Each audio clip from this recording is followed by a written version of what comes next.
नमस्कार दोस्तों, आपका हमारे इस YouTube चैनल जनता जनार्दन पर हार्दिक स्वागत है।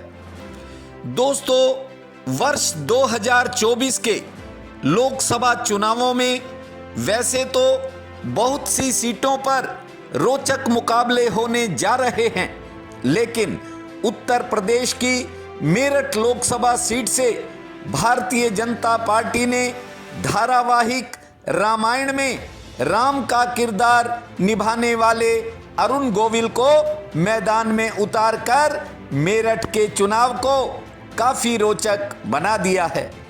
आपको बता दें कि मेरठ को प्राचीन काल में लंका के राजा रावण की ससुराल भी कहा जाता था।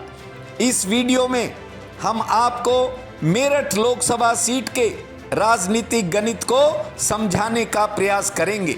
वीडियो पसंद आए तो इसे शेयर व लाइक करें और हमारे इस चैनल को अधिक से अधिक सब्सक्राइब करें। दोस्तों, अब मेरठ में हालात ये हैं कि इस सीट पर विपक्षी गठबंधन से कोई चुनाव लड़ने को तैयार नहीं हो रहा और उधर प्रधानमंत्री नरेंद्र मोदी ने 31 मार्च को मेरठ से लोकसभा चुनाव प्रचार की शुरुआत कर दी है। यूपी में प्रचंड राम लहर के बीच रामायण में राम की भूमिका निभाने वाले अरुण गोविल का जीतना भी तय माना जा रहा है। जानकारी के अनुसार 1952 में मेरठ में जन्मे अरुण गोविल ने चौधरी चरण सिंह यूनिवर्सिटी से इंजीनियरिंग की पढ़ाई की थी। 1975 में अरुण गोविल अपने भाई के कारोबार में हाथ बटाने के लिए मुंबई चले गए। वहां जल्दी ही उन्हें समझ में आ गया कि उनकी सही जगह पर्दे पर है। वर्ष 1977 में अरुण गोविल की पहली फिल्म पहेली आई थी। पहेली में अरुण की अदाकारी की निदेशक ताराचंद बड़जात्या ने भी तारीफ की थी। अरुण की 2 और फिल्में सावन को आने दो और सांच को आंच नहीं, ये भी काफी चली थी। अरुण गोविल के कैरियर को नए आयाम छोटे पर्दे ने दिए। 1987 में अरुण गोविल ने रामानंद सागर के धारावाहिक विक्रम बेताल में काम किया, लेकिन रामानंद सागर के धार्मिक धारावाहिक रामायण ने अरुण गोविल की ख्याति को देश के घर घर में पहुंचा दिया। 1980 में अरुण गोविल ने कांग्रेस के लिए चुनाव प्रचार भी किया था। वर्ष 2021 में अरुण ने बीजेपी की सदस्यता ग्रहण की। अरुण गोविल की पत्नी श्रीलेखा पेशे से टेक्सटाइल डिजाइनर हैं तथा उनके 2 बच्चे भी हैं। गंगा और यमुना के बीच बसे मेरठ का उल्लेख रामायण और महाभारत में भी है। प्राचीन काल में मेरठ को मय राष्ट्र कहा जाता था। मय असुरों का राजा था जिसकी बेटी मंदोदरी थी और मंदोदरी का विवाह असुर सम्राट रावण के साथ हुआ था। इसलिए मेरठ को रावण का ससुराल भी कहा जाता है। महाभारत काल में कौरवों की राजधानी हस्तिनापुर थी, जो वर्तमान में मेरठ जिले का ही एक हिस्सा है।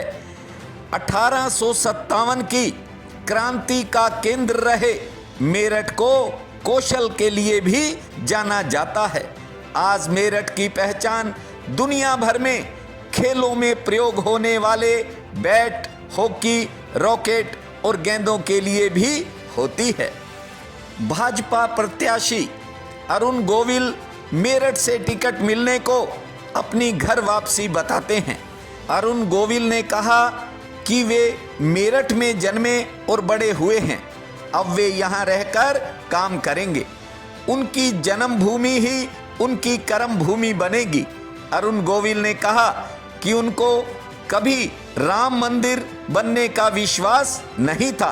राम मंदिर की प्राण प्रतिष्ठा के बाद उनको लगा कि अब सक्रिय राजनीति में आना चाहिए।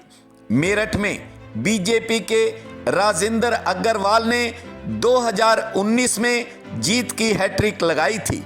हालांकि 2019 में समाजवादी पार्टी और बहुजन समाज पार्टी के गठबंधन के कारण राजेंद्र अग्रवाल को बड़ी मुश्किल का सामना करना पड़ा था। राजेंद्र अग्रवाल ने बसपा के हाजी मोहम्मद याकूब को करीब 5000 मतों के अंतर से हराया था। इस लोकसभा चुनाव के लिए सपा ने एडवोकेट भानु प्रताप सिंह को और बसपा ने देवव्रत त्यागी को टिकट दिया है, लेकिन बीजेपी की ओर से अरुण गोविल को मैदान में उतारने के बाद विरोधी पार्टियों के गणित ही बदल गए हैं।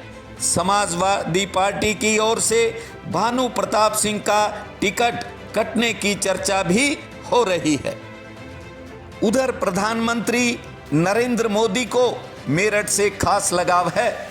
31 मार्च को मोदी ने मेरठ से लोकसभा चुनाव के प्रचार अभियान की शुरुआत कर दी। मोदी ने 2014 और 2019 के लोकसभा चुनाव के प्रचार की शुरुआत भी मेरठ से की थी। मेरठ की सीट पश्चिम उत्तर प्रदेश में आती है। 2014 में बीजेपी ने पश्चिमी उत्तर प्रदेश की 27 में से 24 सीटों पर जीत दर्ज की थी, लेकिन 2019 में बीजेपी पश्चिमी उत्तर प्रदेश से केवल 19 सीट ही हासिल कर पाई थी। पश्चिमी उत्तर प्रदेश में जाट और मुस्लिम मतदाताओं का खासा प्रभाव रहता है। आरएलडी से समझौता करके बीजेपी जाट वोटों में पहले ही सेंध लगा चुकी है। मेरठ से अरुण गोविल की उम्मीदवारी आसपास की सीटों पर भी असर डाल सकती है। इस वीडियो में इतना ही। मिलते हैं एक नए वीडियो के साथ। तब तक के लिए आपका बहुत बहुत धन्यवाद।